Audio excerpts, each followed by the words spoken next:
past your bedtime, you know, trying to edit your own blog posts and managing your accounts, writing out emails to your clients, managing their expectations. You probably know what it is to be soloing it out there and having everything on your plate, and you also want to scale at the same time. So when you're busy prepping for these sales calls and pitches and projecting your own growth, sometimes you may doubt yourself and you don't know where you're going sometimes, and you just wish you had that one little help. And with that one little help, you feel like you could do two times more, three times more. Today, we're going to talk to somebody who's been there and who's done that and who knows the experience of scaling it all yourself and getting the right help at the right time and how to do that. We're talking to somebody who's been there, done that, and flourished in it for 7 years now. Welcome, Abhishek, and please tell us about how it feels to be out there, solopreneuring, stressing, and then finally going through the redemption arc and deciding I'm going to just get someone to help me.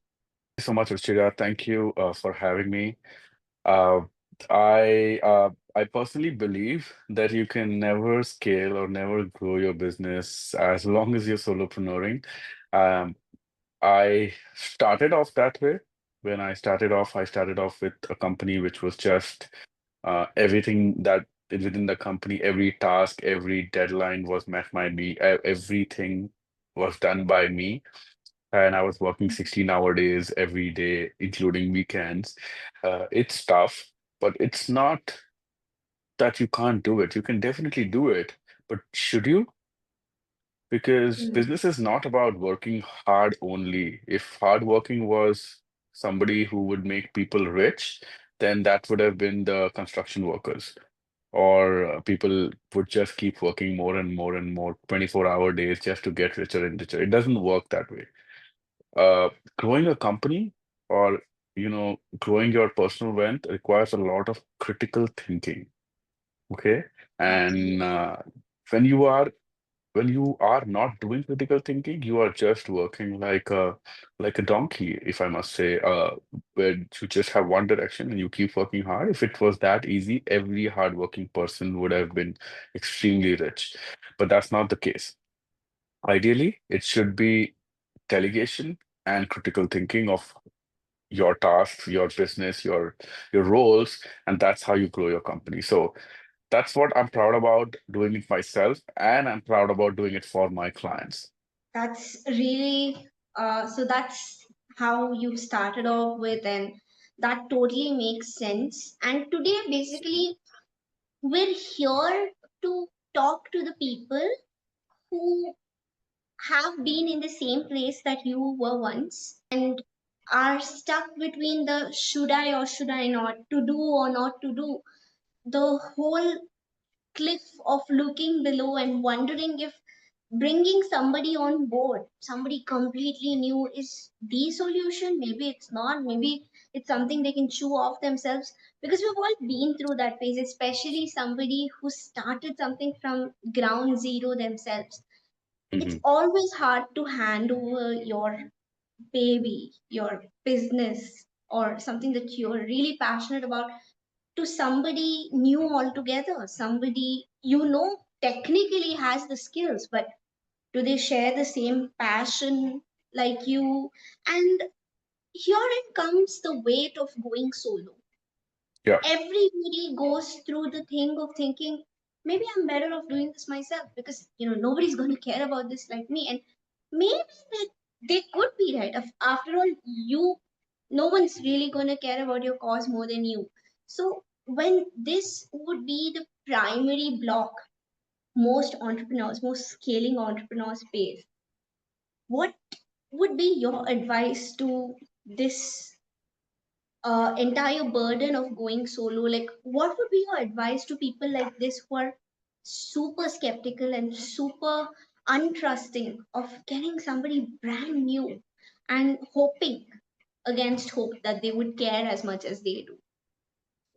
No, you rightly said, Ruchira, and I will not lie about this. In fact, it's not about lying, it's about painting the most beautiful picture. It doesn't work that way. Nobody will actually care about your business as much as you do, and that's a fact. That's a known fact. You started it out of a lot of passion, a lot of Mm, experience in the same field, and you feel you can grow it to that level where nobody else can grow it too. And you have a lot of passion. You might be able to motivate an employee. You might be able to get somebody who's highly motivated and believes in good work, but you can never expect them to have the same passion that you have in your business. Yes, you should yeah. hire employees with good integrity. You should hire employees with good, honest opinions, honest work culture. But at the end of Yeah. the day, they will never be you. Okay, even if they have more experience than you, they will never be you in, True. r- while running a business. What I would True. suggest is have them do the job, have them do the work. Maybe not your quality, but getting the job done is more important than trying to perfect it. Okay, in a business, 80% tasks account for 20% of the real outcome, of the real profits, or the real, what do you call it, like your growth. Only the 20% tasks, the most important 20% tasks actually matter, which grow your business really. Everything else that you do is just to run the show. So you need to concentrate on that 20%.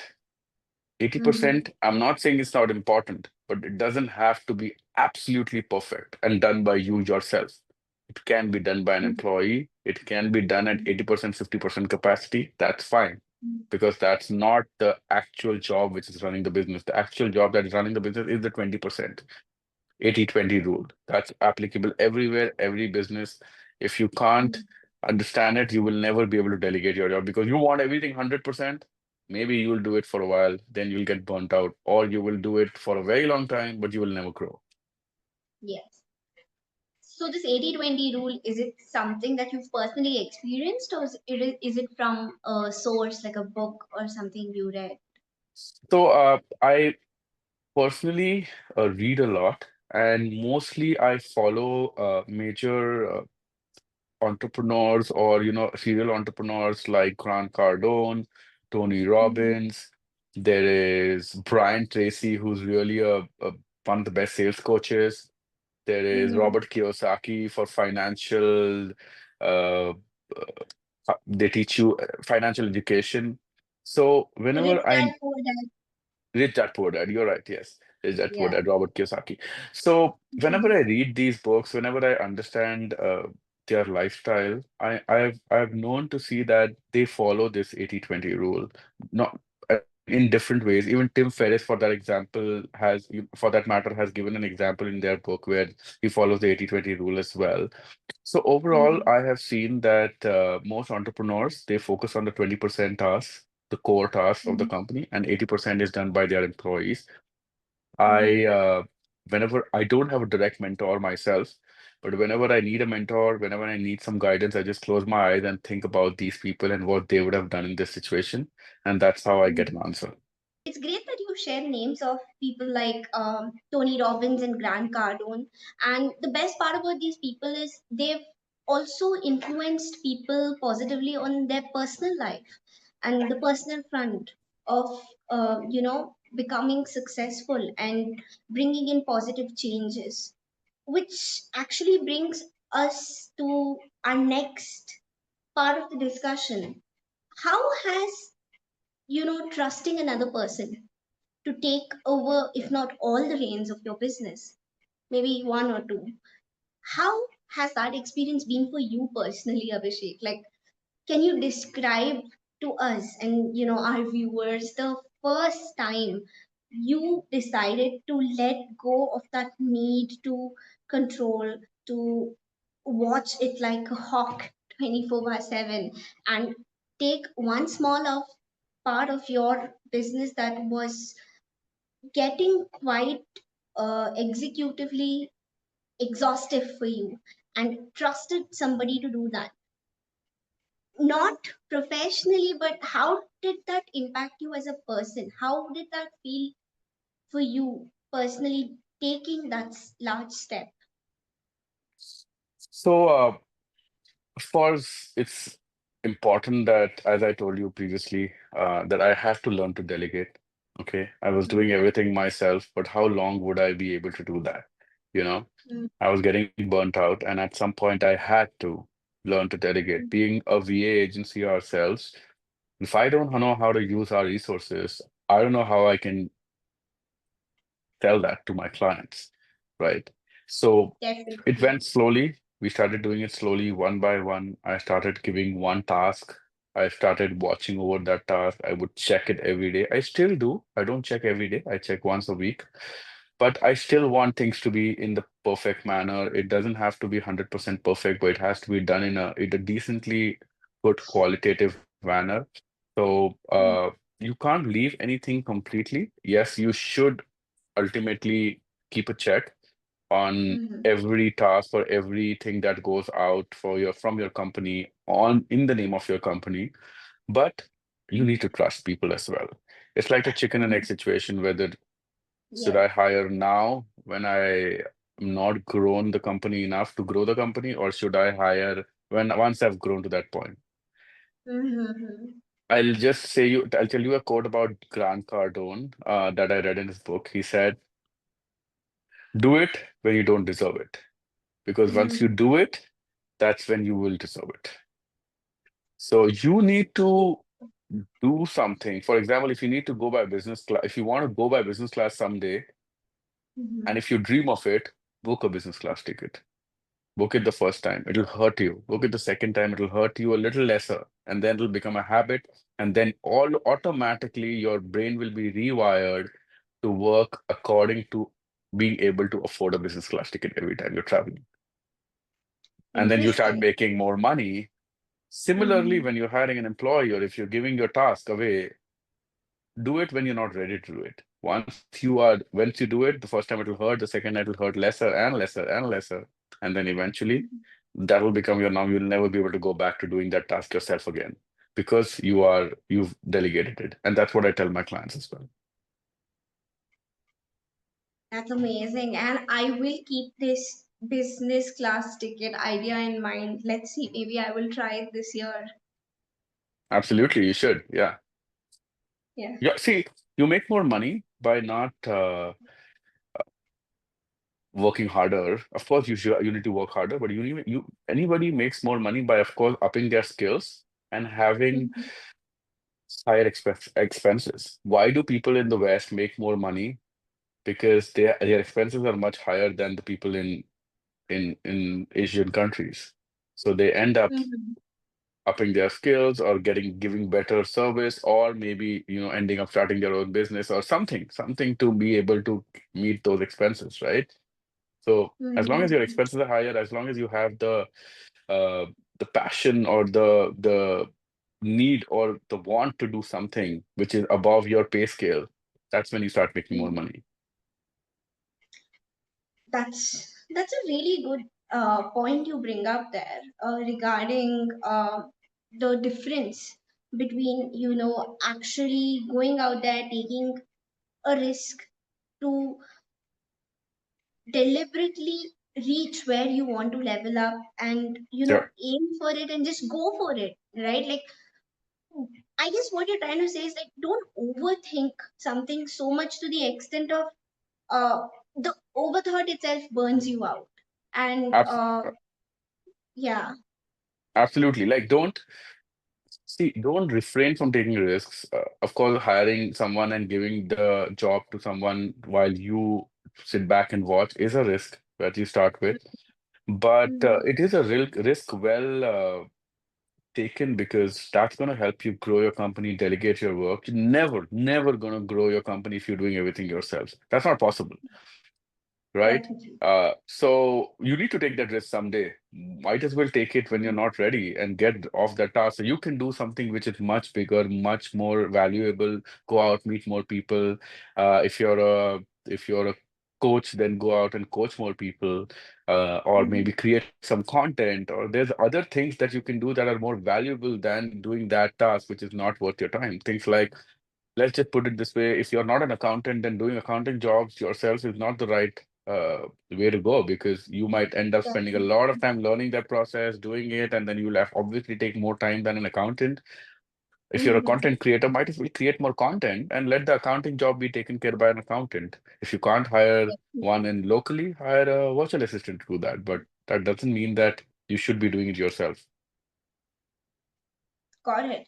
That makes total sense because there are entrepreneurs who try to wear all the hats. They want to be the accountant, they want to be the salesman, they want to be the customer rep, they want to be the marketing head, they want to be the face of the company, the brand ambassador, and it just gets a little too exhausting at one point. And the that also highlights one of the most important parts, like which one to delegate. Should they delegate content creating? Should they delegate accounting? Should they delegate content writing? Which part to delegate? That is always another burning question that a lot of entrepreneurs and people who are new into the hiring field face. They don't know what role to hire for because they're so used to doing everything by themselves. Even if Yep. they're not doing it perfectly, even if they're not doing it right, it's the sense of security that prevents them from even being able to make a decision on which role is best. So when people are confused on which role to hire for because they do everything themselves, what would your advice be to such people? I would say two things to consider when you want to start delegating. One is something that is taking up a lot of your time. Mm-hmm. Okay. If something is taking up a lot of your time in the business, that means it's time to delegate that job. Okay. It could, you could be an accountant, and passing journal entries or doing bank reconciliations are taking a lot of your time, so you hire a accounting assistant. You could be a content creator, and editing videos could take up a lot of your time, so you could hire an editor. You could be a product manufacturing company, and customer support is taking a lot of your time, so you could hire a customer support rep. It totally depends on what is taking up time.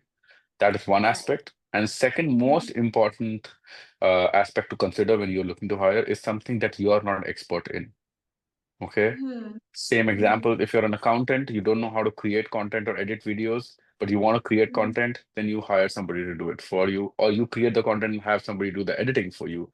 Similarly, if you're a Hmm. content creator, but you don't know how to do accounting, hire an accountant to do that job. So these two aspects you need to consider when you're doing your first hire. I personally feel you should start off with something that is taking up a lot of your time. And then as you expand and you try to get in more roles within the company, you start hiring for those roles, and always hire somebody who's better than you. Because what's the point of hiring somebody whom you have to train all over again and just pass on the same knowledge that you have, right? Hmm. Right. And that's where a VA agency helps, probably in vetting somebody who's truly better than you and assessing their capabilities, right?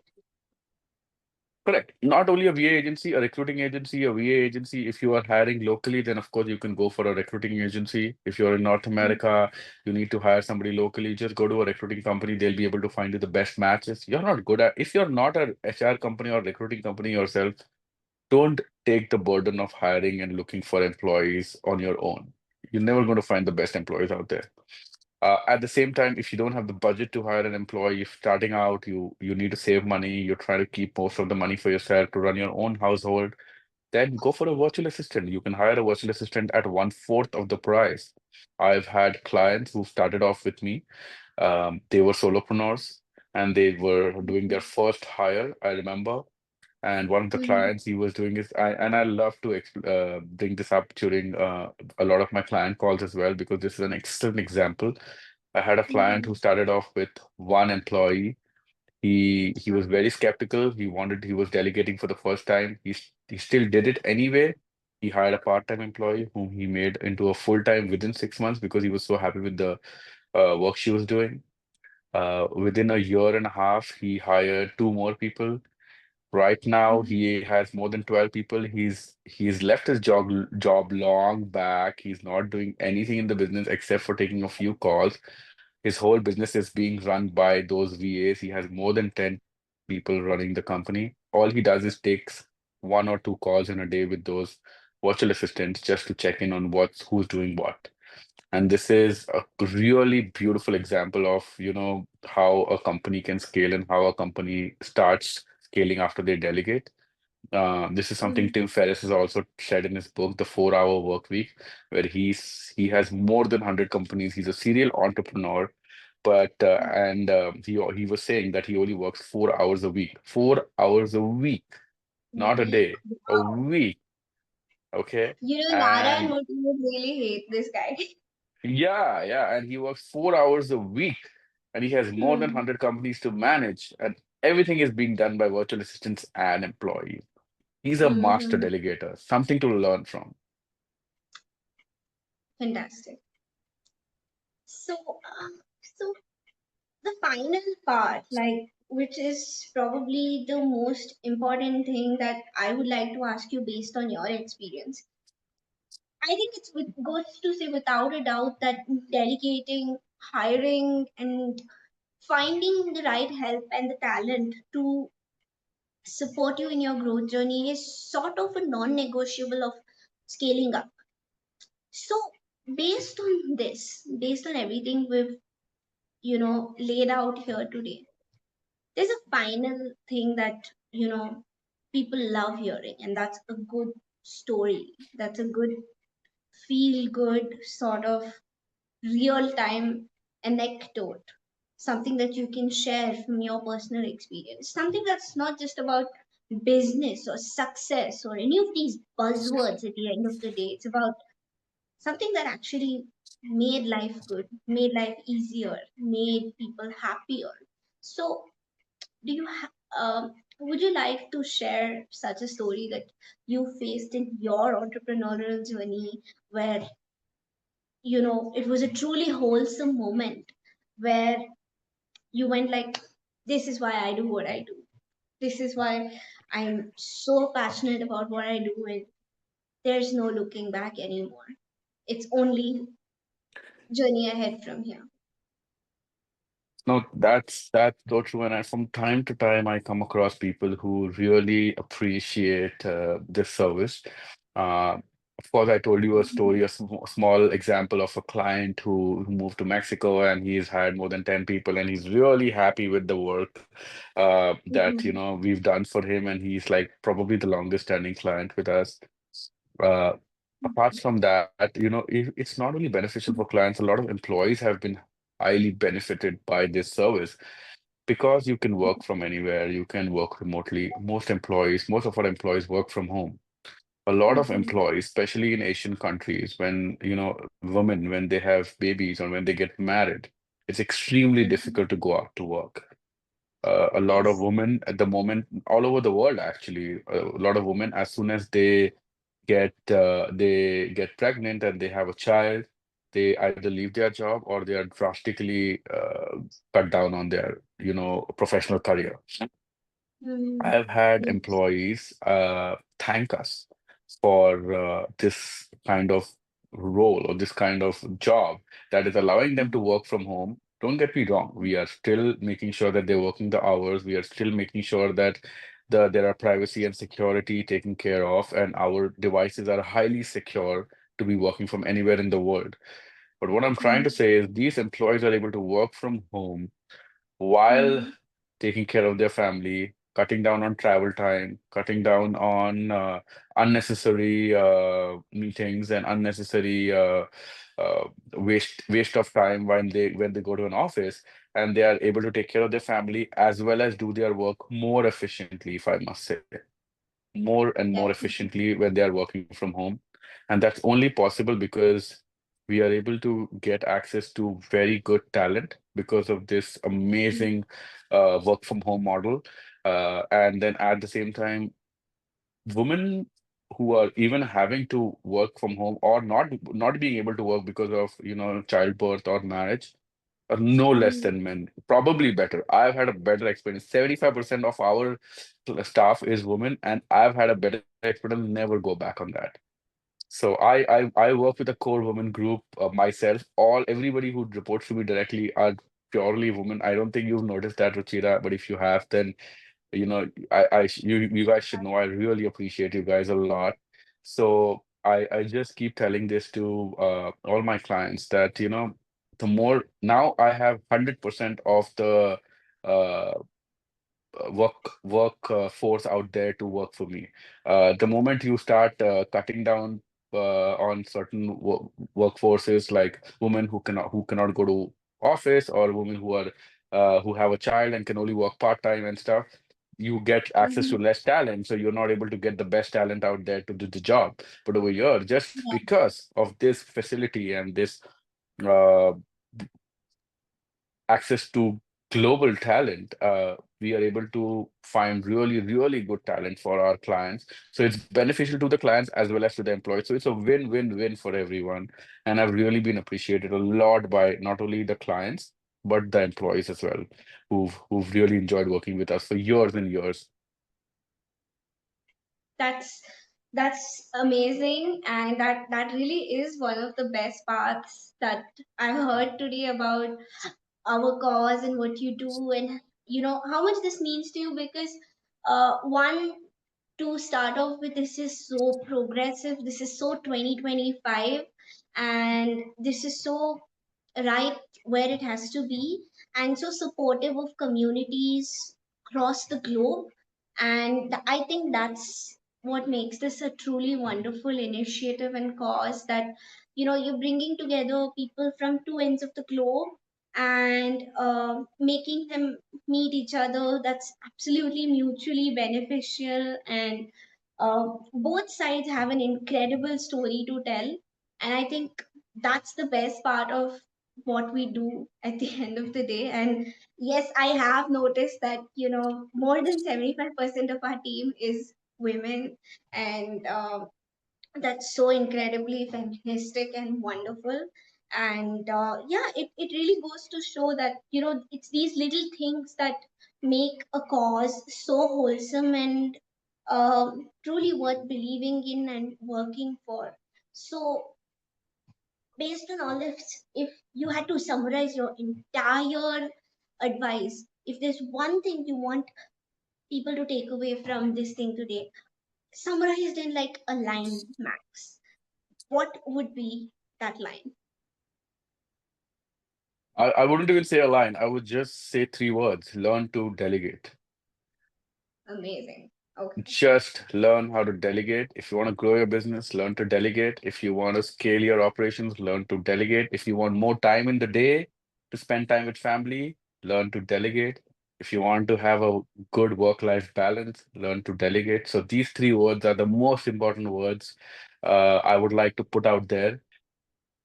If they've mastered one thing, it's learning to delegate.